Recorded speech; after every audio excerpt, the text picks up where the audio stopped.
Immigration policy and controls for thoughts into your hearts. What type or which quality of food will you not eat? What type or which quality of clothing will you not wear in public? This week's breakthrough idea is all about filter controls for thoughts. Many of us have different filters and criteria for what we will eat, who we will invite at our homes, whose home we will go to, what kind of clothes and brands we will put on our bodies in public. Most of us are conscious about what apps we download into our phones, which videos and photos we keep on our phones, and if we are not, then we learn our lesson pretty quickly when we have to pause and clean our phones because the storage is too full with media and unnecessary apps are slowing down the phone. But are we open and flexible when it comes to which thoughts and ideas we will give our mindshare to? And are we unaware which thoughts and ideas become permanent residents of our hearts? Ideas and thoughts are the beginnings. They will give birth to will, aspirations, and intentions. If you take care of thoughts, you will have full control of your desires. If you don't pay attention to it, it will lead to your destruction. We are continuing extracting gems and presenting it with contemporary metaphors, analogies, and case studies from the amazing book, The Disease and the Cure by Ibn al-Qayyum rahimahullah. Let's take a deep dive into thoughts. The type of thoughts, ways of dealing with thoughts, and so on. False dreaming comes from the inability and laziness, which then leads to complete loss and regret. It would not help a hungry and thirsty person to keep imagining food and drink and not take any means to get it. Nobility is to get rid of thoughts that do not have reality. Thoughts that don't have reality are of the following types. Number 1, the I can't do it type. One has completely accepted himself to be incapable and does not realize that if his intentions are sincere and he is not afraid to put in his effort, there is no failure for him by the mercy of Allah. Such a person would not set any concrete short or long-term goals, would not put a strategy to achieve it, and would not take the step towards it. We talked more about this idea in episode 7, Top 2 Reasons People Don't Take the Actions That Would Actualize Their Dreams. Number 2, the spectator. Such a person would just see and imagine other people performing and will get his or her dopamine rush and excitement from it. This can take the form of excessive time spent in watching others perform in sports, all the way to really harmful and shameful content. The issue here, other than wasting time, being distracted of what may be an obligation at that time, is that the one starts suffering from low self-esteem, watching forbidden content, and then becoming bored with such content and finding something even lower. It should be clear that we are not talking about someone who is watching others perform to learn, to get inspired, to see what is possible, but someone who is just excessively engaged in watching others without any growth for him. Number 3, the sin planner. Such a person is engaged in desires and thoughts about committing sins to achieve what is impermissible and eventually starts planning about it and getting close to it. He feels a false sense of security that he's not committing any act that is prohibited, but fails to realize that the longer he dwells on these thoughts, the more painful they will become, as either he may end up doing it, which is a sin, or his desires may just keep increasing, and then to stay away from it would require a higher amount of patience, so it will be either falling into sin, exerting much higher level of patience and self-control, or just having complete loss and feeling self-pity for not being able to get it. Therefore, just like we are cautious of space usage on our phones and drives, and we are careful of what we put in our phones, and as we are conscious of what we eat, even those of us who will eat a lot of unhealthy stuff or would not worry about the quantity of food we consume, we all have standards of quality and would not eat certain type of food unless we are compelled. I don't want to get too graphic here, but you can use your imaginations. Let me just leave it to a rotten apple. You may see it, but will not bite it. Likewise, a thought may be there. It may be a passing thought, and it does not mean that we have to adopt it. It does not mean that we have to give it our mind share and absolutely not let it reside in our heart. Just like we would not see or smell a rotten apple for long, let alone to put it in our mouth. From one angle, we can start categorizing thoughts and concerns and ideas into four different types. Number one, thoughts that are beneficial for our dunya, for our worldly gains. Thoughts that push away worldly harms. Thoughts that are beneficial for the hereafter and the pleasure of Allah. Thoughts that will push away harm from the hereafter. So ideally, we want to put efforts in both directions, that we are moving towards benefiting in our dunya and the akhirah. But if it comes down that it's becoming too overcrowded and we have to make a choice, then we have to give precedence to what is important. Was very interesting for me to find out that Ibn al-Qayyim rahimahullah was discussing these points around what to focus on and what to prioritize. And this is what we study in modern time management and goal setting and achievement. So he categorized it into the following categories: things which are important and urgent, things or ideas or thoughts that are important but not urgent, things which are not important but urgent, and things which are not important and not urgent. Right? And he mentioned that the ones that give confusions are the ones that are important but not urgent. Versus things that are not important but urgent. Right? Let me repeat that. Things that are important but not urgent versus things that are not important but urgent. Right? And many people start preferring not important and not urgent, except the ones who Allah have mercy upon. So this is something to be very careful about, right? And then he brings a very interesting principle that is a very foundational principle of this deen, the religion of Islam.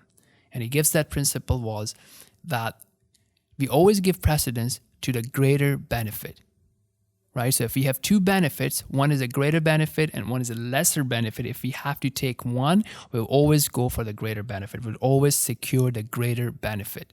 And if we have two evils, we would always prefer the lesser evil, right? And this requires fiqh, this requires understanding, this requires inspiration. That is why we are so dependent on Allah subhanahu wa ta'ala directing our affairs and managing our affairs and giving us the right guidance. So we should realize this dependence and asking Allah subhanahu wa ta'ala for this guidance. And at the same time, to use knowledge that Allah subhanahu wa ta'ala has given us in His book and in the sunnah of the Messenger of Allah sallallahu alaihi wasallam. Some examples could be that if you have a condition at home, right? So there many times what happens is that someone is not listening or someone is not doing the right thing. Would you just expel them? Would you just break the home, right? And what would happen is if that were to be done, greater harms were to befall the family, and so on and so forth. And we have talked about many different things in our earlier episodes around strategy and finding the right approach to dealing with situations. So this is something to keep in mind. Always prioritize the bigger benefit, the greater good, and always go for the lower evil if you have to choose one. Then he mentions from a perspective of different ideas and different thoughts to prioritize. He says the ones that are deserving of high importance are the ones that are related to reflecting and pondering upon the verses of Allah subhanahu wa ta'ala, which would lead to understanding what Allah subhanahu wa ta'ala has sent down. And that is the primary purpose of us to receive the book, the revelation, the speech of Allah, is to reflect and to understand. The goal is to implement it, the goal is to internalize it and to make it part of our life. Many of us have really left that book away and have adopted other form of modern content and are prioritizing that over the book of Allah subhanahu wa ta'ala. And the ones that do read it have become content with mere reading and do not ponder, do not understand, and do not act upon it, and do not account themselves of how much they are acting by it. So now this is the month of Ramadan. The time that we release this podcast is the first week of Ramadan. So most of you will be listening to it during the Ramadan. So it's a special time, right? As we are focused on what we are putting into our bodies and when we eat and when we drink and when we do not eat and when we do not drink, it's also a great time to think where we are spending our mental resources. And as it is the month of Quran, how we are using it. Is it just mere reading? Is it no reading? Is it mere reading? Is it understanding? And is it a real focus and plan to implement it and to hold ourselves accountable on how we are implementing it? The second thing he mentions is basically reflecting on the signs in the creation of Allah, reflecting on the signs and bounties of Allah. And this will, as one focuses on the signs as well as the bounties that one enjoys from Allah, this will increase one in knowledge about Allah and will increase the love of Allah and will increase hope and fear in Allah subhanahu wa ta'ala. If we continue our thoughts like this, along with remembering Allah subhanahu wa ta'ala, not by just by our tongue, but also engaging in our hearts, it will really dye our heart, fully color our heart by the knowledge and love of Allah subhanahu wa ta'ala. And that is the goal of a sound heart. Then the next thing he mentioned is to have the thoughts and ideas around reflecting on the deficiency of our soul, the diseases of our soul, the different diseases that we hold, the different attributes, the negative attributes that we hold, and to reflect upon what is important and what is obligation and what is the most important thing for the current time, i.e., being in the moment, focusing on what is required of me now. So he mentions a very amazing parable here that time is like sword. Either you cut it off or it will cut you, meaning you spend it well, right? And that's the right usage of time, or basically time passes and it takes away from your life. So another way of thinking about it is like, let's say if you're playing a sport like soccer or basketball or football, right? These are time-bounded games. So each minute, each second counts. Either you're scoring and making progress towards your opponent, or they are making progress towards you, right? The interesting thing there is that the time is known. You know how much time is remaining and you're making full use of that time, right? But when it comes to life, the time is unknown. So we have to make each day count. So think about it. For any type of goal that you have, either you're using time for you or against you.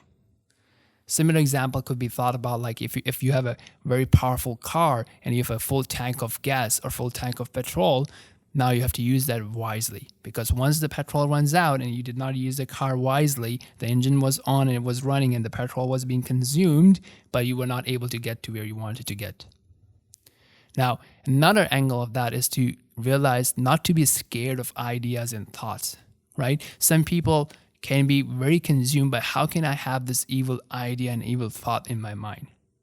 So this is something to think about, not to basically get too worried and anxious about this, because that is something that you did not have a control about, right? And this is something the companions of the Prophet ﷺ also mentioned to the Prophet ﷺ, that sometimes ideas or thoughts may come to them, they would never consider speaking about it, right? Because of their shyness and because of how bad the thought was.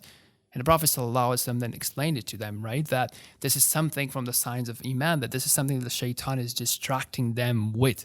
So if it passes by you, that is not necessarily a dangerous thing, right? That is not necessarily a dangerous thing. But to think about it is something that's passing by, just like a rotten apple on the side of the street. You do not have to keep staring at it. You do not have to smell it. And obviously do not have to taste it. So continuing on, he mentions the topic of two types of nafs, right? The one that incites to good, the one that incites towards things and ideas that will gain the pleasure of Allah subhanahu wa ta'ala, and the opposite that will incite you towards the disobedience of Allah subhanahu wa ta'ala. So the angel supports the side, the nafs that gives us push towards good deeds, towards the pleasure of Allah subhanahu wa ta'ala, and the shaitan moves us towards the one that says be away from Allah subhanahu wa ta'ala, be disobedient to Allah subhanahu wa ta'ala. And this battle will continue. This battle will continue, and the only way to win this battle is the one to be patient with himself, and then one to be patient with the enemy, which is the shaitan and the desires and the false desires, and then one to be guarding the entry points, right? The thoughts. And last time we talked about the sight, what we look at, and likewise what we hear, what we read, what we see, all these things. As one guards these thoughts and guards his eyesight, his heart, his mind, this is how one can be successful, and this is the only way. Now at the same time, lastly, he brings up a very important point, and that is the other extreme side of it, right? So it's important for us to make space for good ideas and good thoughts so that we can think about higher things more beneficial to us, and to get rid of the lowly things, right? The other extreme here is that some people go on the other extreme of cleansing the heart of everything. So they're like, I don't want any thoughts. and I want complete silence, and I don't want to do anything with the worldly matters. And that is also wrong, because this is how Shaitan will busy one with something that is not important and put into false ideas. Rather, one should be cleansing the heart, right? So if you go back to the example of the smartphone, if it's acting slow and if the storage is full, you would cleanse it and then you would put beneficial apps on it. Likewise, he mentioned the beneficial things are for one to be concerned about understanding what the deen of Allah is about. How has Allah defined success? What does Allah want from us? And then to focus on and to think and to plan on how one can implement it in his life of his family, as well as the people around us. How can this be given as a knowledge and facilitated for people to implement it, right? And that is the most beneficial thing. So to be concerned about this other extreme in which one does not want anything to do with the dunya and one just wants to have a complete empty mind. This emptiness is not what is desired. So let me give you a few action points before we conclude. So number one, be aware of what thoughts you are processing, what thoughts get your mind share, what thoughts are resided in your heart. One idea for that would be to create reminders, right? So you can put Google Calendar reminders, any reminders on your phone that comes up every few hours and just ask you this question about what are you focusing on? Is this the right thing to be focusing on, right? Likewise, you can put it on your wallpaper, on your computer, on a sticky note, something on your desk that would remind you to ask yourself actively, what are you focused on? Secondly, to control what you see, to control what you read, and to control what you hear. Thirdly, especially when you wake up in the morning, do not start by consuming social media content or to consume content from your emails. Rather, give yourself this plain space and this opportunity to engage in the remembrance of Allah, to engage with the words of Allah subhanahu wa ta'ala and to reflect upon those words. Likewise, to do it at the time of Fajr, after Fajr, or even before Fajr. This is part of the practice, part of the guidance that we have in our religion. And then to start your day with something productive and to think about what you want to achieve in the day before being, all polluted by other people's ideas and social media posts and emails and this and that. Or if you can even do it, to read more beneficial content before starting your day so that you're being very productive. So likewise, if you're thinking about reading, so you have an option of reading social media content and random posts or a good book. Likewise for videos, likewise for podcasts, and so on and so forth. And finally, if you like this podcast, if you like the ideas, help us out and share it with your friends and family members.